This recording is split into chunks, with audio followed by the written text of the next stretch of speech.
नमस्कार दोस्तों, आज का video bank of Baroda personal loan का होगा। इस वीडियो में जानेंगे कि बैंक ऑफ बड़ौदा से इंस्टेंट पर्सनल लोन कैसे ले सकते हैं, बीओबी बर्ड लोन अप्लाई कैसे करना है, बीओबी लोन को अपने अकाउंट में क्रेडिट कैसे करवाना है, इस पर्सनल लोन का फीचर्स बेनिफिट क्या क्या होगा, एलिजिबिलिटी कैसा होगा, लेटेस्ट रेट ऑफ इंटरेस्ट क्या चल रहा है, चार्जेस कितने प्रकार के लिए जाएंगे और उन सभी पे लगाए गए टर्म्स एंड कंडीशन को भी समझेंगे।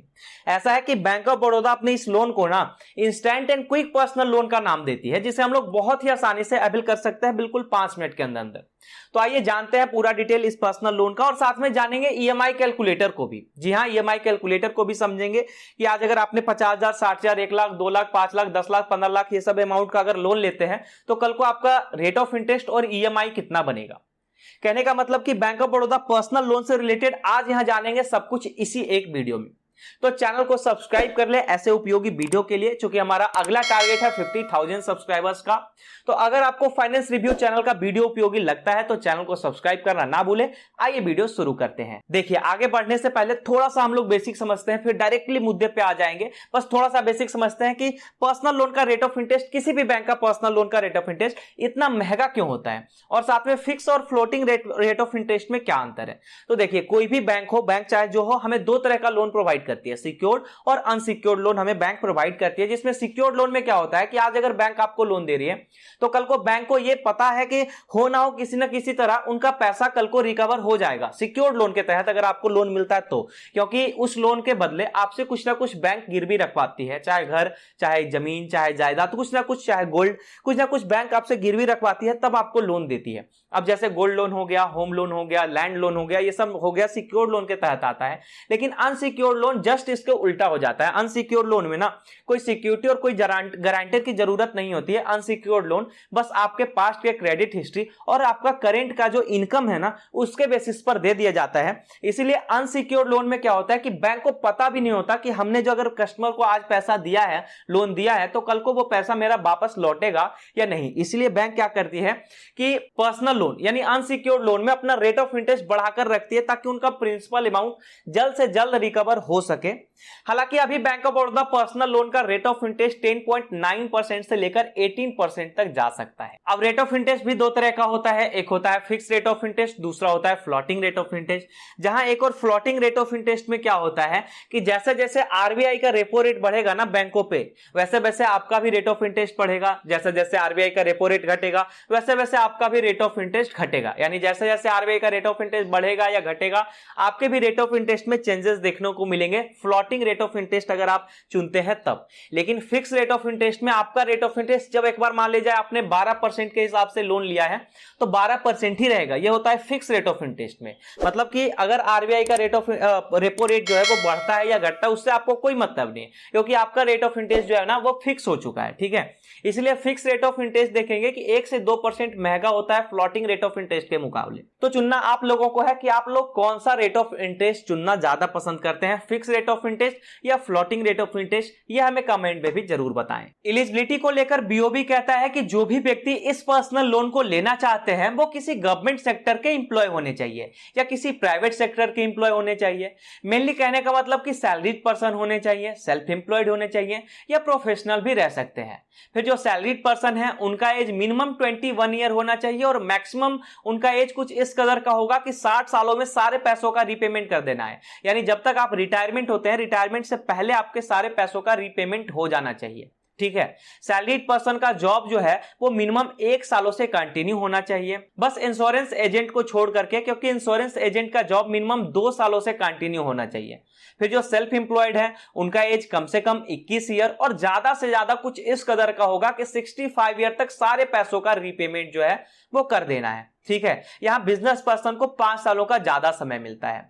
आप लोगों का जो बिजनेस होगा वो एटलीस्ट 1 सालों से कंटिन्यू रहे। साथ में अभी जहां करंट एड्रेस पे रह रहे हैं वो 1 सालों से परमानेंट होना चाहिए और बैंक ऑफ बड़ौदा के साथ कोई ना कोई रिलेशन होना चाहिए। ठीक है, वो चाहे सेविंग अकाउंट का रिलेशन हो, करेंट अकाउंट का रिलेशन हो या फिर किसी तरह का पहले से ले रखे लोन का रिलेशन हो, कोई भी रिलेशन निकल के सामने आना चाहिए। अगर आप सेल्फ एम्प्लॉयड है तो ऐसे फिर बैंक आपको लोन नहीं देगी। इतने के बाद अगर आप सभी लोगों का करेंट इनकम 85,000 प्लस रहता है और जब पास्ट का क्रेडिट हिस्ट्री यानी कि सिविल आप कह सकते हैं कि अगर आपका सिविल बेहतर रहता है तो बीओबी पर्सनल लोन के लिए आसानी से एलिजिबल हो जाएंगे। अब सवाल आता है कि मेरे इनकम का कितना लोन बैंक ऑफ बड़ौदा मुझे दे सकती है।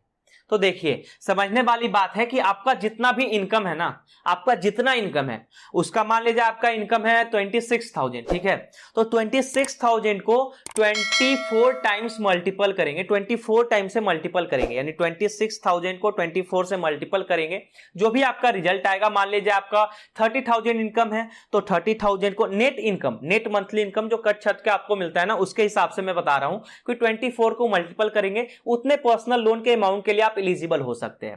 फिर डॉक्यूमेंट्स में किन किन चीजों की जरूरत पड़ेगी उसे हमने डिस्क्रिप्शन बॉक्स में नोट कर दिया है। जैसे सैलरीड पर्सन के लिए सैलरी स्लिप, लेटेस्ट जो सैलरी स्लिप होता है, पैन कार्ड, आधार कार्ड, बैंक का स्टेटमेंट, सेल्फ एम्प्लॉयड के लिए बिजनेस प्रूफ, इनकम प्रूफ, इस तरह का जितना भी डॉक्यूमेंट्स है उसे हमने डिस्क्रिप्शन बॉक्स में नोट कर दिया है, आप वहां से पढ़ सकते हैं। ये सब जानने के बाद अगर आपको बैंक ऑफ बड़ौदा से पर्सनल लोन अप्लाई करना हो तो इसका 2-3 रास्ता है, जिसमें पहला रास्ता ऑफलाइन अप्लाई करने का, बैंक ऑफ बड़ौदा के किसी भी नियरेस्ट ब्रांच में जाएं, वहां अपना मामला बताएं कि आपको पर्सनल लोन चाहिए। अगर आपका रिलेशन अच्छा रहता है ना बैंक के साथ, विश्वास करें कि आपको फिर ज्यादा लोन अमाउंट मिलेगा और बहुत ही कम रेट ऑफ इंटरेस्ट पे मिलेगा। दूसरा तरीका BOB world mobile banking app से अप्लाई करने का या फिर ऑनलाइन। ऑनलाइन के लिए आपको इस पेज पे आना होगा। ये जो पेज देख रहा है, इस पेज का लिंक मैंने वीडियो के डिस्क्रिप्शन में दे दिया है। इस पेज पे आते हैं, कुछ डिटेल आपके सामने शो करेगा। आप अगर चाहें तो पर्सनल लोन से रिलेटेड इन डिटेल को पढ़ सकते हैं, अदरवाइज नीचे प्रोसीड का ऑप्शन है तो प्रोसीड को क्लिक करेंगे। यहां से हम सबों का फॉर्म फिलिंग प्रोसेस स्टार्ट हो जाता है। यहां अपना रजिस्टर्ड मोबाइल नंबर एंटर करना है, फिर उसके बगल में एंटर ओटीपी को क्लिक करना है और फिर ओटीपी आपके मोबाइल नंबर पे आएगा, उस नंबर पे आया हुआ ओटीपी को यहां एंटर कर देना है और सबमिट ओटीपी को क्लिक करना है। नेक्स्ट पेज के फर्स्ट कॉलम में पूछा जा रहा है क्या आपका बैंक अकाउंट बीओबी बैंक में है, अगर है तो यस को क्लिक करेंगे, पैन नंबर बगल में एंटर करेंगे और सबमिट ओटीपी को क्लिक कर देंगे। और अगर बैंक अकाउंट बीओबी बैंक में नहीं है तो नो को क्लिक करेंगे, आधार नंबर और नीचे पैन नंबर एंटर करेंगे और सबमिट ओटीपी को क्लिक कर देंगे। फिर इसी तरह से 3 से 4 स्टेप में फॉर्म अप्लाई भी हो जाएगा, वीडियो केवाईसी भी करवा लिया जाएगा और लोन अमाउंट आधे घंटे में आपके अकाउंट में क्रेडिट भी कर दिया जाएगा। चलिए अब समझते हैं कि बैंक ऑफ बड़ौदा ही क्यों, कोई और बैंक क्यों नहीं, आखिर बैंक ऑफ बड़ौदा हमें क्या क्या फीचर्स प्रोवाइड करती है। तो बैंक कहता है कि हम गवर्नमेंट एम्प्लॉय से प्रोसेसिंग फी नहीं लेंगे, ठीक है भाई, लेकिन हाँ उन कस्टमर से प्रोसेसिंग फी नहीं लेंगे जिनका सैलरी अकाउंट बीओबी बैंक में हो, जिनका सैलरी बीओबी बैंक में ही आता हो। एलिजिबल होने के बाद बीओबी बैंक से मिनिमम 1 लाख का लोन तो लेना ही होगा अगर मेट्रो सिटी में रहते हैं तब, और बाकी अगर रूरल एरियाज या अर्बन एरियाज में रहते हैं तो फिर कम से कम 50,000 का लोन तो लेना ही होगा। ज्यादा से ज्यादा 20 लाख का लोन यहां ले सकते हैं।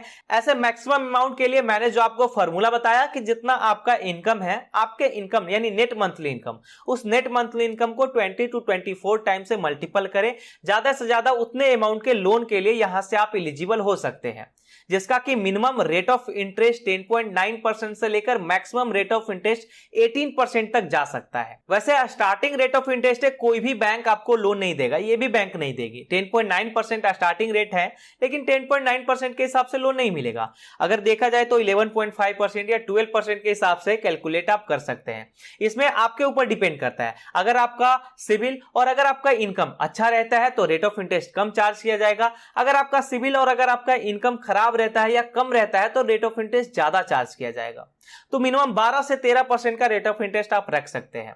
Rate of interest daily reducing balance पर डिपेंड करेगा और रीपेमेंट पीरियड जो हम कहते हैं, रीपेमेंट पीरियड यानी पैसे चुकाने का जो समय होगा वो 12 महीनों से लेकर 84 महीनों का होगा, यानी कि 7 सालों का होगा। यह फ्लेक्सिबल टेन्यूर कस्टमर्स को मिलता है कि 12 महीनों से लेकर 84 महीनों के बीच में कभी भी कोई भी एक समय चुन सकते हैं पैसे रीपेमेंट करने के लिए। इसके अलावा कोई हिडन चार्जेस आपसे नहीं लिया जाएगा। बहुत ही कम डॉक्यूमेंट्स पे इंस्टेंट लोन के लिए एलिजिबल हो जाएंगे, जिसके लिए ना तो सिक्योरिटी की जरूरत होगी और ना ही गारंटर की जरूरत होगी। अब यहां एक सवाल आता है कि बैंक ऑफ बड़ौदा अपना पर्सनल लोन किन किन लोगों को प्रोवाइड कर सकती है, ऑक्यूपेशंस क्या क्या होना चाहिए। तो देखिए मेरे पीछे ये जो आप स्क्रीन पे देख पा रहे होंगे, जैसे सेंट्रल या स्टेट गवर्नमेंट एम्प्लॉय होने चाहिए, प्राइवेट सेक्टर के एम्प्लॉय भी रह सकते हैं, डॉक्टर्स, इंजीनियर्स, कंसल्टेंट रह सकते हैं, कहने का मतलब जैसे बिजनेस पर्सन रह सकते हैं, कहने का मतलब ये हुआ कि ये जो जितना आप ऑक्यूपेशंस स्क्रीन पे देख पा रहे हैं, ये लोग आसानी से एलिजिबल हो जाएंगे bank of Baroda personal loan के लिए। फिर अगर चार्जेस की बात करें तो चार्जेस को हमने डिस्क्रिप्शन बॉक्स में भी नोट कर दिया है और यहां स्क्रीन पे भी देख सकते हैं। जैसे कि आपसे इंटरेस्ट चार्ज किया जाएगा जो कि 10.9% स्टार्टिंग रेट ऑफ इंटरेस्ट है इसका। 10.9% से लेकर के 18% तक maximum rate of interest charge किया जा सकता है। हालांकि starting rate of interest rate तो कोई भी बैंक लोन देता नहीं है, तो आप रेट ऑफ इंटरेस्ट एक नॉर्मली रख सकते हैं। 12% का रेट ऑफ इंटरेस्ट में भी आपसे चार्ज किया जा सकता है bank of Baroda personal loan के लिए। फिर अगर प्रोसेसिंग फी लिया जाएगा तो अगर मान लीजिए आप गवर्नमेंट इंप्लॉय रहते हैं और अगर आपका सैलरी अकाउंट इसी बैंक में रहता है तो फिर आपसे प्रोसेसिंग फी नहीं लिया जाएगा। लेकिन आपसे अगर प्रोसेसिंग फी लिया जाएगा तो 1 से 2% या फिर ज्यादा से ज्यादा 10,000 अमाउंट तक का होगा। प्री क्लोजर चार्ज आपसे नहीं लिया जाएगा, फोर क्लोजर चार्ज भी नहीं होगा, पेनाल्टी चार्ज 2% का होगा। इसी तरह से जितने तरह का जो चार्जेज है उसे हमने डिस्क्रिप्शन बॉक्स में नोट कर दिया है, आप वहां से पढ़ सकते हैं। अब सीधे सीधे एग्जांपल से समझने की कोशिश करते हैं रेट ऑफ इंटरेस्ट और हर महीने के ईएमआई को। जैसे आज अगर कोई व्यक्ति 1 लाख का लोन लेता है इस बैंक से जिसका कि रेट ऑफ इंटरेस्ट रखते हैं 12%, क्योंकि स्टार्टिंग रेट ऑफ इंटरेस्ट है, आपको कोई लोन नहीं देगा। तो मान लीजिए 12% का, जैसे इसका देखिए 10.9% का स्टार्टिंग रेट ऑफ इंटरेस्ट है, तो इससे कोई बैंक आपको लोन नहीं देगा, ठीक है ना। तो 12% का हम लोग रखते हैं, 1 लाख का लोन 12% के हिसाब से अगर हम लेते हैं, क्योंकि स्टार्टिंग रेट ऑफ इंटरेस्ट है, कोई भी बैंक लोन नहीं देगा। यानी अगर इसका 10.9% का स्टार्टिंग रेट ऑफ इंटरेस्ट है तो इससे बैंक ऑफ बड़ौदा आपको लोन नहीं देगा। आप अगर 12% के हिसाब से आप रख सकते हैं, तो 1 लाख का लोन लेते हैं 12% के रेट ऑफ इंटरेस्ट पे 12 महीनों के लिए, यानी 12 आपको फ्लेक्सिबल टेन्यूर मिलेगा चुनने को। आप 12 महीनों से लेकर के 72 महीनों या 84 महीनों तक, कभी भी 12 महीनों से लेकर के 7 सालों तक का समय आपको मिलेगा बीओबी बैंक में। इतने समय में आप कभी भी लोन अमाउंट को रीपेमेंट कर सकते हैं। तो हम लोग समय चुनते हैं 12 महीनों का। तो इस हिसाब से उस व्यक्ति का जो हर महीने का ईएमआई आएगा वो 8,885 रुपए होगा और 8,885 रुपए हर महीने 12 महीनों तक लगातार उन्हें दे देना है। तो 12% के हिसाब से हम लोगों को एक्स्ट्रा कितना देना होगा? 6,620 रुपए। यानी अगर आपने 1 लाख का लोन लिया है ना, तो 12 महीनों में 12% के हिसाब से 6,620 रुपए आपको एक्स्ट्रा देना है। 1,06,620 रुपए आपको देना है। तो फिर लोन अमाउंट और पूरा जो इंटरेस्ट है वो सारा रीपेमेंट हो जाएगा 12 महीनों में।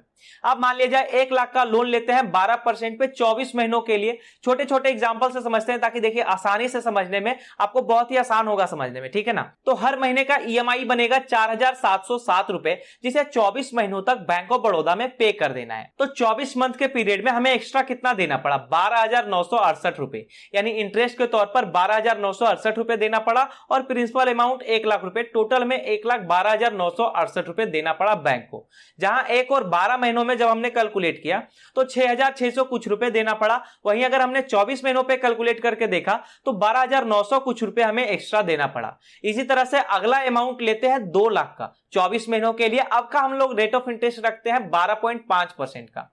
तो 24 महीनों तक हर महीने में कितना देना पड़ेगा? 9,461 रुपए हर महीने देना पड़ेगा 24 महीनों तक, अगर हम 2 लाख का लोन लेते हैं तब, ठीक है। तो 2 लाख का हमारा लोन अमाउंट हो गया और हमें एक्स्ट्रा कितना देना पड़ा? 27,064 रुपए। अगर हम लोग टोटल कैलकुलेट करके देखें तो 9,461 मल्टीप्लाइड बाय 24, तो टोटल अमाउंट हमारा आएगा 2,27,064 रुपए। यह हमें 24 महीनों में बैंक को रीपेमेंट कर देना है। अब लेते हैं 5 लाख का एग्जांपल, जिसका रेट ऑफ इंटरेस्ट रखते हैं 12.5% और रीपेमेंट टेन्यूर रखते हैं 60 महीनों का, ठीक है। तो 5 लाख का 60 महीनों के लिए जो हर महीने का ईएमआई बनेगा ना, वो 11,249 रुपए का बनेगा। यानी 11,249 रुपए 60 महीनों तक हर महीने बैंक ऑफ बड़ौदा में पे करते रहना है। अगर देखा जाए तो 5 लाख का लोन लेने के बाद टोटल रिटर्न हमें कितना करना पड़ा? तो 11,249 रुपए मल्टीप्लाइड बाय 60, क्योंकि 60 महीनों के लिए हमने लिया तो मल्टीप्लाई बाय 60, तो 6,74,940 रुपए, यानी 1,74,940 रुपए हमें इंटरेस्ट के तौर पर एक्स्ट्रा देना पड़ेगा बैंक को, अगर हम 60 महीनों का टेन्यूर चुनते हैं तब। इसी तरह से 5 लाख का लोन ना लेकर के 10 लाख का एग्जांपल लेते हैं। अगर 10 लाख का लोन 7 सालों के लिए लिया जाए, यानी मैक्सिमम ज्यादा से ज्यादा 84 महीनों का समय मिलेगा, तो वही मैक्सिमम टेन्यूर हम लोग चुनते हैं कि मैक्सिमम टेन्यूर मतलब 84 महीनों का टेन्यूर चुनते हैं, जिसका कि रेट ऑफ इंटरेस्ट रखते हैं 12%। तो 10 लाख का लोन 84 महीनों तक हमें कितना देना पड़ेगा? 12% के हिसाब से 17,653 रुपए 84 महीनों तक हमें बैंक ऑफ बड़ौदा में पे करते रहना है।